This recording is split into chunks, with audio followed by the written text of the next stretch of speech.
We acknowledge the original owners of the land on which we podcast, whose stories were told for thousands of years. Today, we are recording in Meanjin.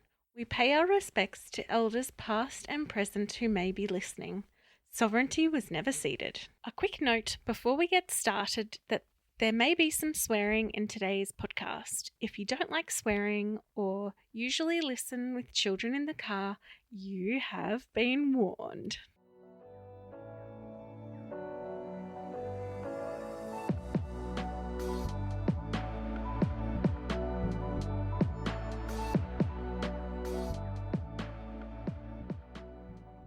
You're listening to What in the NDIS Now, a podcast where I, Hannah Redford, and my friend Sam Rosenbaum interview participants and providers about all things NDIS.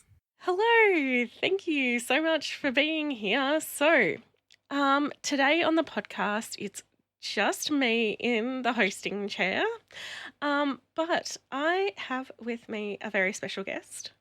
This is Lauren from Care Seekers. Welcome to the podcast, Lauren. How are you? Thanks so much, Hannah. I'm really good. So excited to be on the podcast. I've been listening to your episodes and I think they're fabulous. And so we're so thrilled to be here. Oh, thank you so much. Now, normally you have an offsider, Marissa, but she's unwell today. She is my trusty co-founder. We usually do these things together, but she's very sick today. So it's just me. Just me this morning. All right. Oh, that sucks so much when you have, meetings planned and then suddenly you wake up sick and you're just like, oh. Totally. But we've worked together for so long. And we're sisters, so we often are picking up the slack for each other when, the other one can't be there, or we often have to divide and conquer. So nice. Good. Oh, that's so good. I hope she feels better soon and enjoys the episode when it comes out. Thanks. I'll tell her. Yes, she'll be. So tell me, where did you grow up? So, as I said, Marissa, my co-founder, and I are sisters, and we grew up in Sydney on the North Shore of Sydney. Our parents are South African, and they immigrated to Australia when I was a baby and Marissa was about 4.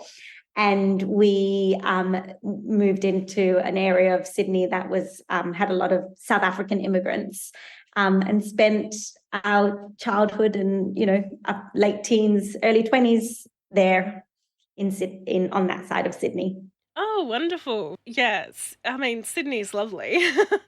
So that's great. It's big and lovely, and after that, I then lived in New York and London, and my husband's English, and then I've come back to Sydney, and now we live in a different part of it, near the beach, in Maroubra, and Marissa lives here too, and it's actually there's a lot of different pockets, and we love the diversity of this part of Sydney, because the upper North Shore is not that diverse, but we love the diversity of the southeast now. Oh, nice. Yeah, I've heard rumours of the North Shore. Yeah. I don't think I've ever been there myself, but yeah, that's fair. Yeah, lovely. So many trees, such beautiful nature and bushland. A beautiful place to grow up. Yeah. Oh, great. So, you spent a lot of time overseas. That sounds awesome. New York and London, you said, I think. Yes. New York, I was there doing a filmmaking course, because my in another life I was in production and film, and then London, I was there for 4 years, and really enjoyed both big city living. I really love big cities. I love all the different types of people you meet and the different ideas, and yeah, I really enjoyed living in that part of the world, and then it always makes you really appreciate being back here in Australia. Yeah, absolutely. So how did you get into the disability sector? What drew you over here? Sure. So it's a bit of a story. My background, as I said, was in like film production, TV commercials, advertising, marketing. And as I went on my career, I kind of moved away from, I guess, like the fashion and film, that kind of world. And I moved more into corporate social responsibility and social impact. And my last job, I guess, before moving in, like setting up Care Seekers, was in the UK at a one of the Prince's charity, well, now the King's charity, I guess. It's called Business in the Community, and it was all about taking businesses and helping them kind of add good onto them. So it was like finding ways that they could do good, and which was great. And they did some amazing programs across the environment and employment and community development. There was a lot of corporate dollars put into that, and it was they were doing a really amazing work. But I always felt like I wanted to create a business that had impact in its DNA. They were like, every day you didn't have to look for the good. Like every day we were just making a difference. So I just had this burning desire to create something. And Marissa, my co-founder, she was at the time she's a lawyer, and she's always done human rights law. And at the time she was doing disability discrimination. She was actually working at IDRS. And she saw the rollout of the NDIS in Newcastle, and she saw with her clients it was so important to have the right support worker. She saw it time and time again when they were thriving. It was because they had good supports around them. Her clients had intellectual disabilities, and when they weren't, she'd say, "What's changed? Why are you back here?" And they'd say, "Oh, I don't like my support worker," or they just didn't have access to good support workers. So she had the idea really to create a platform where you could directly connect an individual to your support worker. And because we'd actually worked together in the past, we did a documentary together in Cambodia about just looking at all the orphanages there and the way looking at children and women and domestic violence. And it was a great documentary, and we absolutely loved working together. And when we finished it, we were like, "Oh, what's our next project going to be?" And it took a while. Like we went our separate ways and did the work we were doing. And it was only when Marissa had the idea that we thought, she was like, "Do you want to do it?" And I was like, "Yes, definitely." So for me, I was new to the disability sector, and our business is also in aged care. So I was new to that sector, but I absolutely was so inspired to run a business that could help people. And I think we always, we're not just supporting people living with disabilities. We also love the way we help find work for people as well. So it's like obviously a two-sided marketplace, and we really love being able to help both sides of the marketplace. And so Care Seekers was born in 2015. As you would know, we weren't the first ones with that idea. I mean, we actually all came about it at similar times, but there's been others who are all doing a great job. And but probably it really we started as a subscription model where you had to pay to post a job. And we did an accelerator with NRMA and Slingshot. And they said to us, this isn't a good business model. You need to like be taking money off every hour of care. Like that's where the value is, not just posting a job. So then we pivoted the whole business and the model and our technology. And so we officially kind of have been in this space since 2017 with our current business model. So that's a long answer to your very short question. Oh, oh no! Very long answers are wonderful, and I think that like exactly all that you've said is great. I love it when it comes together pretty organically. The way that you were both like, something could be done better here, Exactly. So that's so awesome. So how does the platform work? Sure. So the platform works in a number of ways. I guess we've got a few different types of customers when it comes to the disability sector. We've got individuals and families who post jobs on their own and connect to workers. Then we've got support coordinators who either can post jobs through like a support coordinator dashboard themselves, but we know, and I'm speaking to a fabulous support coordinator right now, you guys are very busy. And so we actually have a really quick referral form that support coordinators send us, and then we work to find the right workers for their clients. And then finally, we also work with a lot of disability providers, and they get a whole different system. We've got a whole different software for them. And again, they send us referrals, and then our job is to really find the right support worker for their clients. So we are all about the match. So even though we always say we're more than just a platform, because everybody who posts a job gets their own account manager. It's not just technology. Like, you really get to speak to one of our amazing members of staff who will really listen to what your client needs and find you the right worker. But then the technology is used to give us a massive database and huge scale of workers. So we have over close to 16,000 workers that we have on the platform.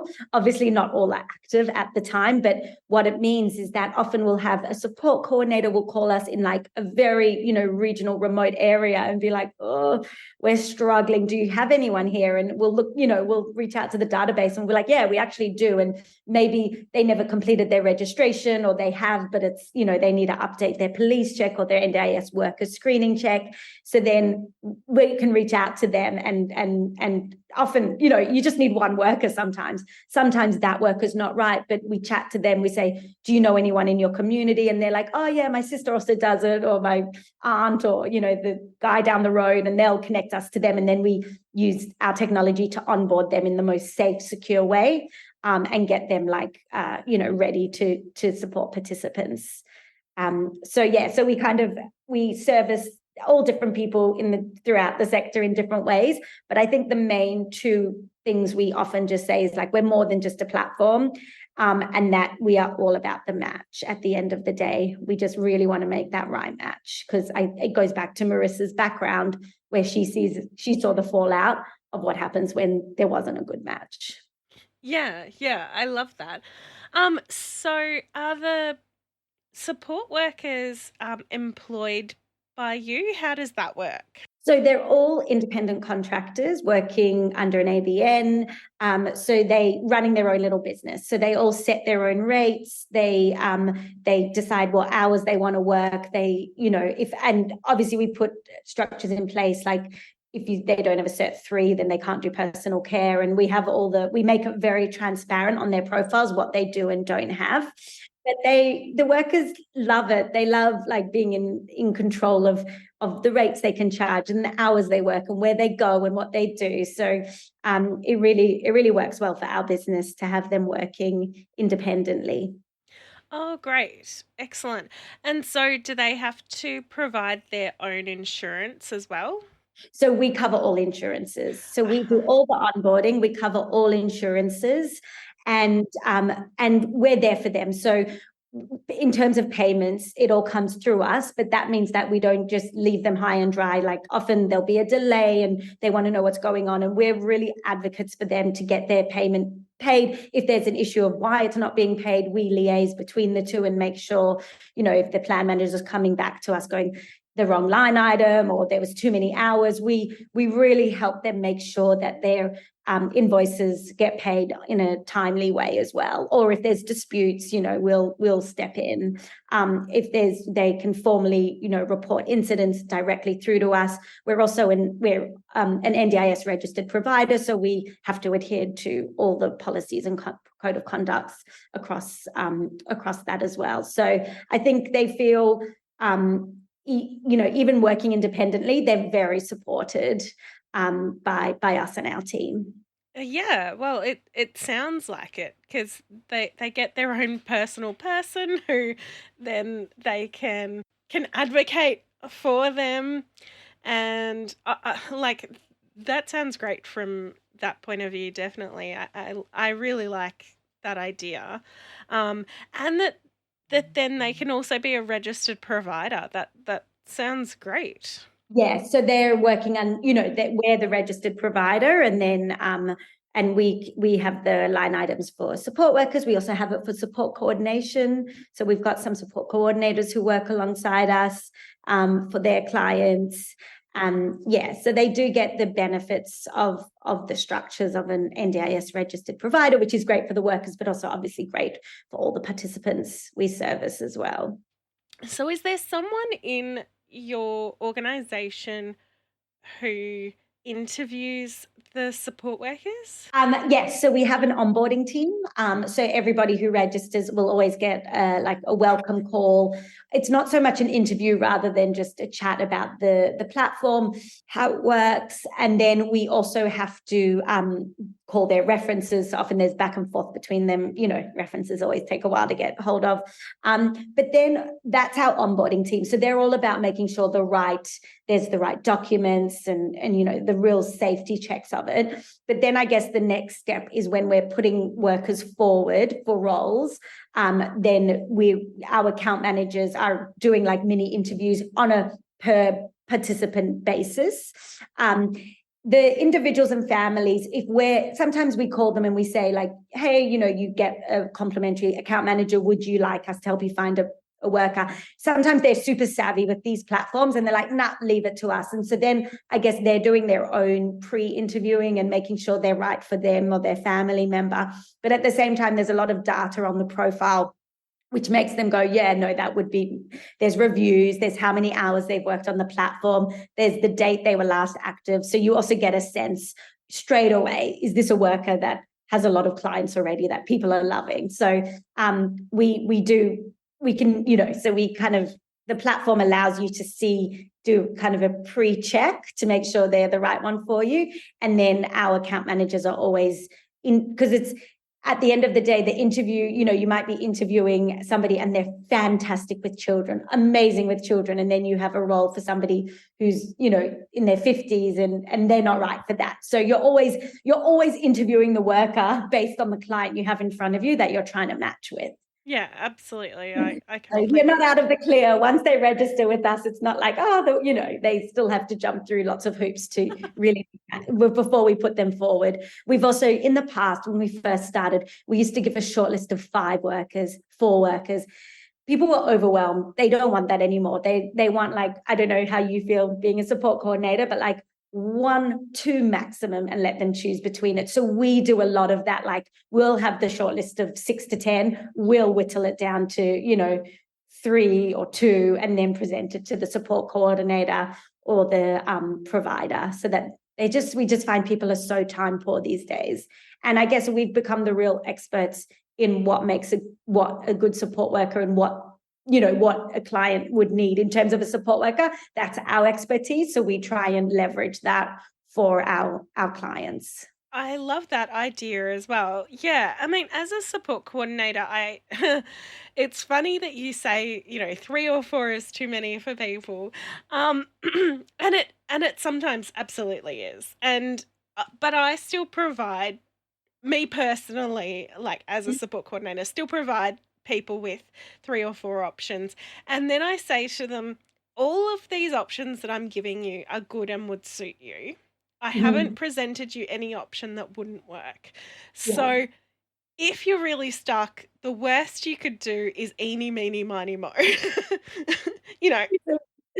Totally. Whatever you land on, it's still going to be good. Totally, 100%. And that's just it. Like, I think our account managers work well with support coordinators and know what they like. I would say majority, aren't as from maybe not a, a majority want a fewer, but we might, they'll know that like, oh, this support coordinator loves, offering a larger amount. But totally, at the end of the day, it's also a bit of luck.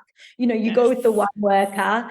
And then, as you know, we've had a sickness this morning with this, like, you just never know what is going it is. It's luck, and you just have. It's like anything. It's like choosing anything in life. You just have to, make the right decision with the best information you have, and then at the end of the day, it's just luck that the actual logistics of it work. Because in our business, we're people and people, and there's nothing. It's not like people and product. It's not like we're, selling wheelchairs or something. Something that you're always dealing with two sides of one person and another person. So there's more that is at play, I guess, like with just the logistical side of things, of people being sick or cars breaking down, or, all of those kind of things, which are part and parcel for the service industry, I think. Yeah, which is why I often like to, if we're going to go with, say, independence, or if even from a provider, I try to put together a team of sort of 2 or 3, because Absolutely. then if someone's sick, there's somebody else who could slot in, and them, it's not then a stranger. Totally. We always are trying to create teams for people all the time, because it's just the best way to manage supports. Like, it just means you've always got another person, and not just somebody else, a number. It's like, no, you want to have met that person, and you want to have, had a service with them, so that, and know that they're the backup. And workers are really happy. We find that workers are really happy to be backup. Like, they're actually quite responsive to last minute. But it's so great when they say, you serviced this client 3 weeks ago, they need another backup again, so it couldn't agree more. Just having a team is always ideal. Yeah. So what does a day in your life sort of look like, with being the person that runs this company?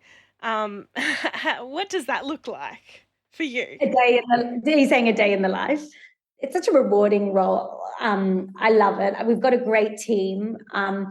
The Marissa and I really split our roles. She's CEO and does a lot of the operational and legal and finance. She kind of covers that. My role is marketing and tech. So for me, it's getting people to know about the platform, and then making sure our systems are in place to service them. So in a broad way, that's what it is. But it's, meetings with our tech team. We call them stand-ups, checking on new features.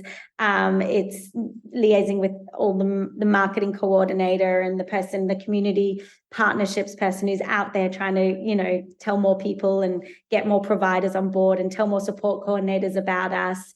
We are, since COVID, we only go into the office twice a week. But we love those days. Like, our team thrive on like hearing what other people are doing and working on, and hearing the calls of people on the phone all day. So from like on a day-to-day basis, it's 2 days a week we get to really see each other. We always have a team lunch on a Wednesday. We've just moved into the city, and we're in like a co-working space from another office, so that's really fun as well. And then I guess it's at night that I kind of do more of the deep work and all the stuff that needs kind of a bit more thinking, or days when I work from home, that's when I can do that. Whereas I guess when I'm in the office with the team, it's a bit more responsive, and meetings and responding to things. And what we love about running Care Seekers is that I love coming up with ideas, and I also love being able to implement other people's ideas.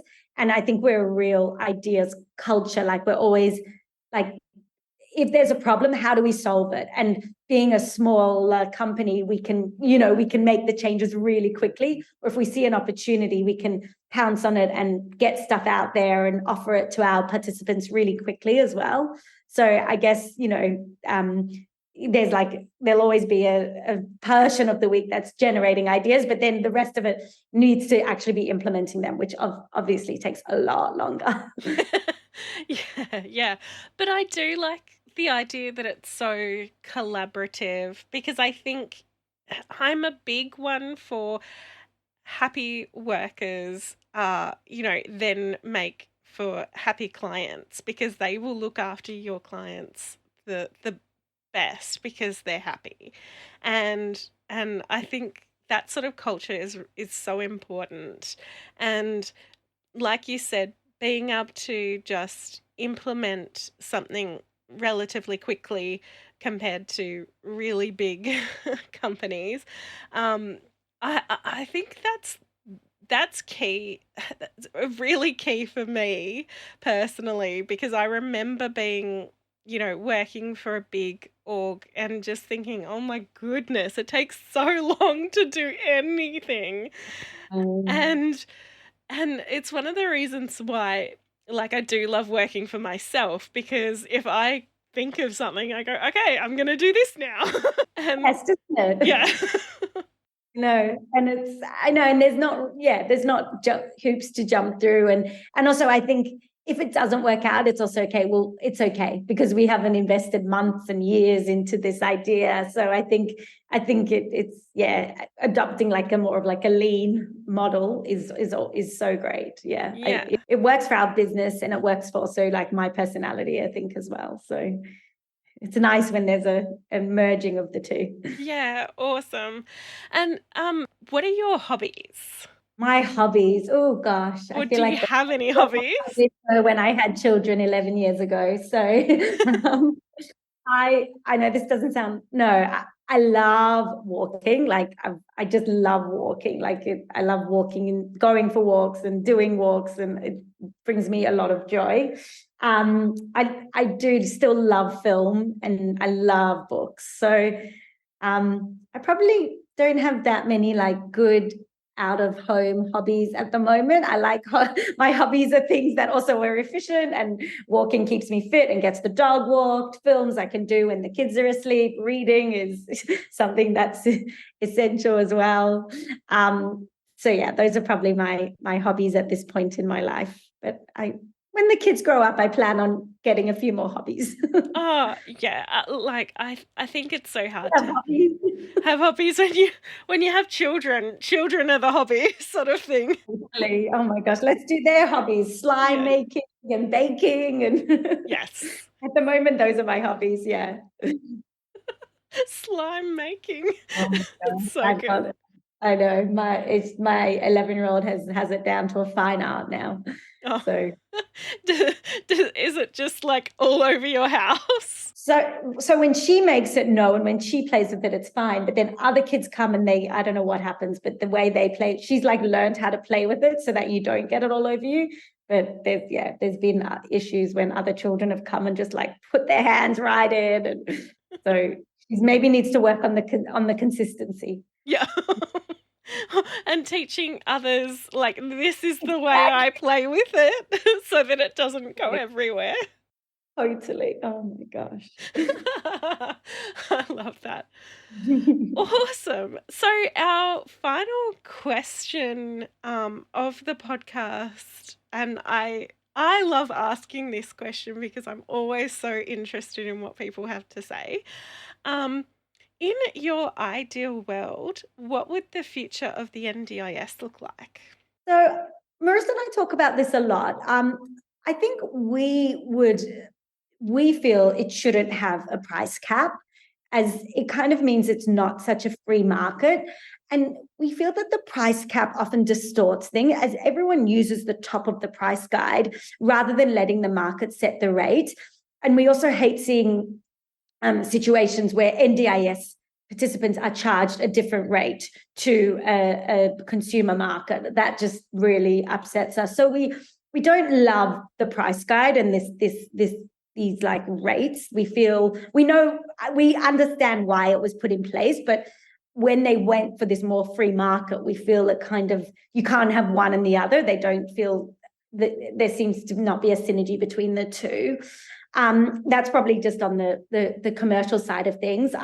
Also, just speaking to like our customers and participants, obviously, this need for having to constantly prove that your disability is lifelong, and this, I was speaking to participant the other day whose child, it is what it is, and it's not going to get better. And the fact that now she's running around with her spare time. She has 3 children. One of whom has a disability. She has to run around getting medical reports and all of this when her child has been diagnosed with, a very severe disability, degenerative, it just crazy.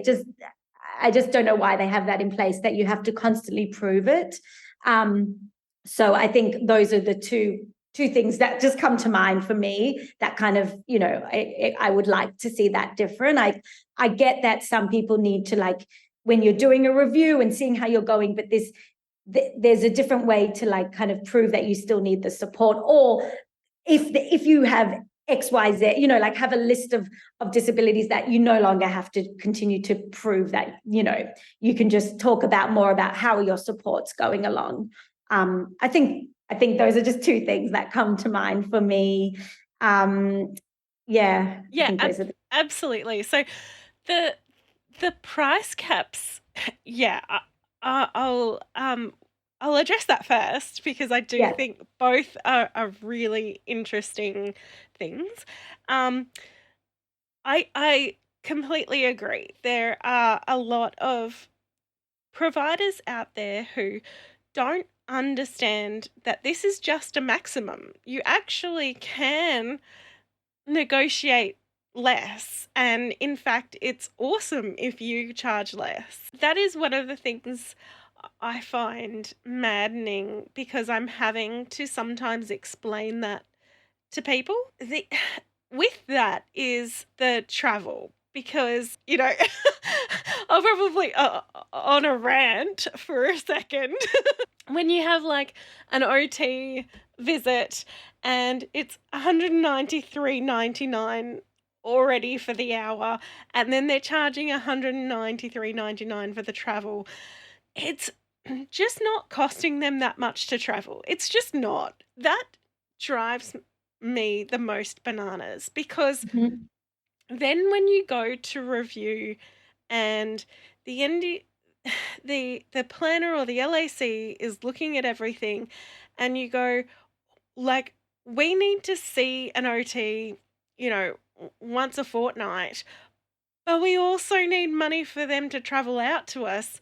And they go, oh, we don't care. Like, that's your problem that you make them travel out to you. And it's like, well, not always.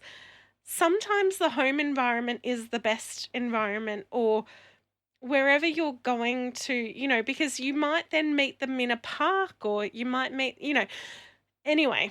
Sometimes that OT chooses not to have an office, and they choose to be a mobile OT, which works for them as well, because they're not having to pay rent on an office and, all of this. So, but then you're also, so their cost to their business is that travel. Like, not to, diss the OTs, they do a great job, but, like, no, I know it is. It's crazy. It's become this norm. And I don't know, back when I was a kid and there was OT, I just can't imagine, they would ever have charged for the time it would have, taken to get to the client. Yeah. Or even if you did, it was like $20, as much as, like, the petrol or whatever. And so it's something that frustrates me a lot. And I think you're right. If you're going to pretend that you want a free market, have an actual free market instead of, like, this pretend free market. Totally. We had a case, and one of our staff members was telling me the story, and I actually, like, almost got tears in my eyes. She was saying that a client was coming from a provider, and they said, and they were coming direct to us. So, and we don't, our workers don't charge top of the price guide. And she was like, okay, well, we've had to put all supports on hold because, we just don't have any more, we don't have any more hours. And then Lindsay looked at it and said, well, no, you do, because we don't charge top of the price guide, which means we can continue the supports at least every fortnight. And the support worker was very insistent that they continue the supports because they'd come so far. And also, like, the minute you stop, he'd go and get another role. Like, he's, you know what I mean? He's not able to, like, keep his books open for that. anyway, came to the end, and the supports can carry on a little reduced, but they will carry on. And the support coordinator, who was moving from a provider, was just so thrilled. She was just like, you've just made my day. I can't believe this. Thank you so much. And Lindsay was like, you don't need to thank us. Like, this, this is what the worker's charging, and it's all good. And she was so happy. It was so great. Yeah, that is a problem where if you have to suddenly stop, all of the gains that you've made also stop and often start reverting, which is counterintuitive to what the NDIS is about. So that leads then into the issue of having to constantly prove your disability, which is silly because on getting access, when you're granted access to the NDIS, you have to say this is a lifelong condition. One of the things that I know they often say particularly with autism or intellectual disability, they go, oh yes, but support needs fluctuate, or the therapy needs need to reduce because hopefully you've capacity built them. And I'm like, okay, potentially, but I think it's going to take like 5 years to get that sort of capacity that you're talking about, where we reduce those therapies down. And they go, yeah, totally, it could. And then they don't fund that. And they go, no, you've had a year to capacity build. What's wrong with you? And I'm like, that's not how this works. That's not how any of this works. And there are some people out there who can't be capacity built and need the consistent amount of therapy just to keep them at the level that they're at. And that's the other thing that drives me bananas with this idea of reducing therapies or hours with support workers as you go along because, oh, you should be capacity built by now. No, this is just to keep me at the level that I'm at and not going backwards. Yeah, And totally. yeah, it is one of my bugbears too. Okay. I'm so excited you brought it up. No, I know. And in some way, we both work and see them in this sector and see amazing things that happen. We see the good as well. But it's a new scheme. And I think, there are definitely there are ways that we could, improve, like anything. So I think it's good to have these conversations, and hopefully someone out there's listening, and we'll it's one more person saying it. So yeah, and that is exactly why I ask this question, because I do love the NDIS and I do think it's awesome and does change lives, and there is so much good about it. But that doesn't mean there isn't room for improvement. Totally. And it's also why, like, I love this question, because so far every episode we've had a different answer, and that's the coolest. I know, I love hearing that. And I'm just like, another different answer. This is great. This is amazing, because then we're getting so many more new ideas, and other people out there are probably like, yes, me too. Like, I'm not the only one who is like, what the hell is with this? Totally.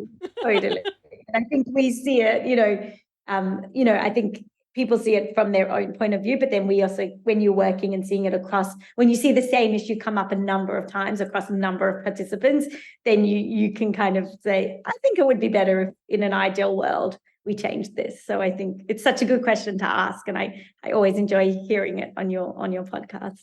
Oh, thank you so much. Oh, awesome. And I do I really appreciate what you're doing. I think the idea of care seekers having, like a client manager for everybody it's silly to think of it as like a totally revolutionary idea.